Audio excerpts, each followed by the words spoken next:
Last week in Michigan politics, 3 men accused of aiding in a plot to kidnap Governor Whitmer cleared of the charges. What happened in court?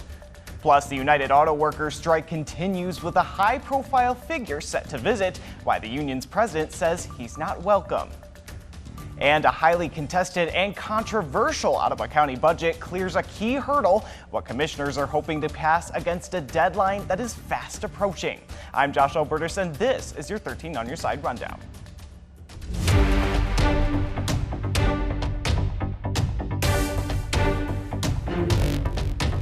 Thanks for joining us, West Michigan. We begin with 3 men accused of aiding in the plot to kidnap Governor Whitmer. Friday in court, a jury found all the defendants not guilty. As to Eric Molitor, count 1, providing material support for an act of terrorism, what is your verdict? Action in court from defendants Eric Molitor and brothers William and Michael Null, all cleared of the plot against the governor. The men were charged with providing material support for terrorist acts. In this latest trial, the jury heard 14 days of testimony in Antrim County, the location of Whitmer's lakeside property, and the place where the alleged conspirators planned to kidnap the governor. The governor's office released a statement after the verdict reading, calling it a disappointing. Her office said, quote, a not guilty verdict on the plot to kidnap and kill Governor Whitmer in hopes of starting a civil war will further encourage and embolden radical extremists trying to sow discord and harm public officials or law enforcement. Now to Ottawa County, to a story we've been following for weeks now. Commissioners there met on Tuesday for a key meeting to determine the fate of its controversial county budget proposal. It was the Finance and Administration Committee's last scheduled meeting before the new fiscal year, meaning the proposed county budget needed to pass through committee to make it to the full board in time to fund the county. The budget did end up making it through, but multiple motions to update it in the face of recent criticism did not. The county's budget proposal has undergone many different changes in recent weeks and has come under fire for its proposed cuts to the health department from what the department originally requested. Contributions from the county's general fund have been increased after an initial $2.5 million general fund proposal that was floated was one that the county health officer Adeline Hambley had said could close the department's doors in a matter of weeks. But despite increases since then, Hambley has still warned that the latest version of the proposed budget would lead to reductions for some programs and risks to public health. Now, $2.5 million is no longer on the table, but we're going to return to pre-COVID budget levels. As I explained, talking about the EPI position and health education and nutrition, when we are cutting positions that work on core public health functions that existed pre-COVID, then we are obviously not returning to pre-COVID budget levels. Multiple motions were made to update funding to the health department and increase it, but were struck down. The budget moves on to the full board, which has its next meeting on September 26th. A former Michigan House Speaker is heading to prison for paying bribes. Rick Johnson, who served as House Speaker from 2001 through 2004, admitted to accepting more than $100,000 in bribes when he was on the marijuana board. The board reviewed and approved applications to grow and sell marijuana for medical purposes. The board has since been dismantled. Johnson is facing nearly 6 years behind bars. Now to the ongoing United Auto Workers strike. The president of the UAW is giving the big 3 automakers until this Friday at noon to make a deal, before he says thousands more auto workers will join the picket lines. It's been almost a week since the UAW strike began, and officials say negotiations are progressing, but slowly. The union and the big 3 are at odds over wages and benefits. The UAW president said if more progress isn't made soon, they have plans to expand their strike to more plants. We're going to keep hitting the company where we need to, when we need to. And we're not going to keep waiting around forever while they drag this out. Ford CEO says simply they can't afford everything the union is asking for, especially as the big 3 automakers prepare for the future of electric vehicles.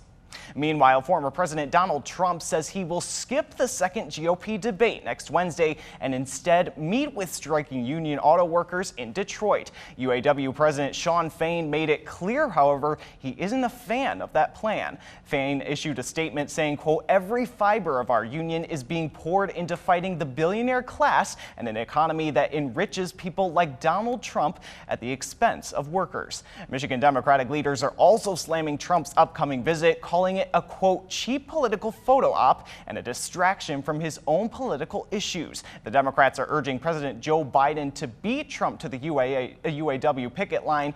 President Biden has not announced any plans to come to Michigan yet, but has dispatched aides to the picket line and said he does stand with UAW workers. And at the state capitol this week, the House of Representatives passed a package of bills that would establish some religious observances as state holidays. Lawmakers say it would formally acknowledge the diverse cultures and religions here in Michigan. You can see a list of those days and the respective bill numbers right now on your screen. Representative Sharon McDonald is a sponsor of the bill that would make Lunar New Year a state holiday. She says passing all of the bills is their way of saying, quote, "You belong here." The bills now go to the state Senate. And Governor Whitmer signed 4 new bills into law that further prevent child marriage, building on previous legislation from earlier this year. These new laws raise the minimum age of consent for marriage to 18 and update laws to further implement the child marriage ban. The new laws will establish the minimum age of consent for marriage to 18, prohibit so-called secret child marriages, which are done when the marriage record is sealed to the public, grandfather spousal benefits to minors who were married before the ban, and modify sections of the Michigan Penal Code to properly reference married minors. The initial ban on child marriage was signed into law in July. And a coalition made up of domestic violence survivors, advocates, faith leaders, and lawmakers met in cities around the state Monday to call for action on new bills to keep guns out of the hands of domestic abusers. These bills introduced in the last couple weeks would look to expand on pre-existing laws that keep abusers convicted of certain charges but not others from owning firearms. This isn't just a, public safety issue for survivors, but a public safety issue for all people. Domestic violence prevention advocates and violence survivors meeting in Grand Rapids on Monday to call on state lawmakers to pass bills meant to keep domestic abusers from having firearms. I don't want what happened to me to happen to anyone else. So I'm asking our leaders in Lansing, please listen to us, stand with us, don't ignore our stories and pain any longer. Please take action now. Currently, Michigan law prevents those convicted of felonies from owning firearms for different amounts of time. Under bills introduced this month, however, that law would be extended. Those convicted of a misdemeanor involving domestic violence would also be barred from owning, possessing, or distributing firearms for 8 years following the end of their sentence. Monday's event was part of what organizers called a day of action, with other groups rallying to echo support in cities across the state. I later found out he had been charged with a misdemeanor DV, and that was throwing a brick through her window. And as you see, me being the next victim, that definitely escalated, to the point now he possessed a gun and he was actually going to murder me. And so I stand here or am on this Zoom right now to say I survived, but many don't get that chance to survive. Lawmakers at the event said despite potential arguments against the bill stemming from Second Amendment concerns, they feel it's important for survivors and their communities to get the bills through. Myself and my colleagues, we're in support of you being a gun owner, but once it's been proven that you may be a threat to others and a harm to others, then we have to do what we can to protect the people in our community. And a new bill is being proposed in the state Senate to make free school lunches permanent. In this year's budget, Governor Whitmer approved free lunches for this school year.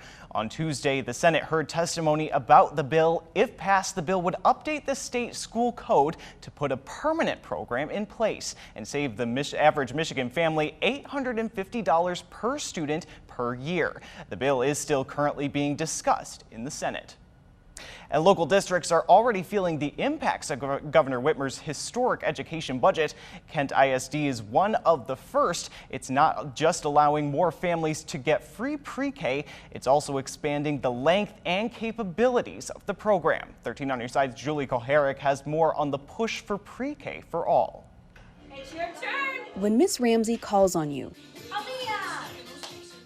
you know it's going to be a good lesson. I always say if I'm not having fun teaching, they're not having fun learning. That's because she knows experience is the best teacher. It's teaching them those social emotional skills and how to express their emotions. But not all kids get the chance to hit the books this early.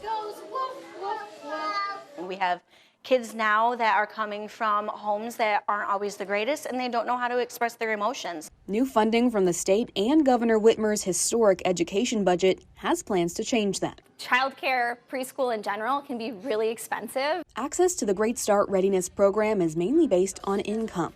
This expansion is just one more building block towards the eventual goal of pre-K for all. Which means that a family of 4 that's making $90,000 a year can attend completely for free. Michigan families spend an average of $741 per month for just one 4-year-old's childcare. Annually, that's almost $9,000. And to have it for free for so many families is really, it's life-changing. And it's not just expanding to more kids. Some programs are expanding their schedule to 5 days per week. The extra day is really beneficial for families. I know that has been some feedback that we've gotten for years. Giving parents the chance to work full-time without worrying about childcare, including Miss Ramsey. And my daughter actually attended here, and that's how I found out about the program coming, and I'm like, I'm all for it, I want it. Giving more kids a turn. We have to work on taking turns. At their very own Head Start. And everybody wants to play. And that's the rundown for your week in Michigan politics. Be sure to keep up with all the political stories of the day and the week, both on air and online at 13onyourside.com. We'll see you next week.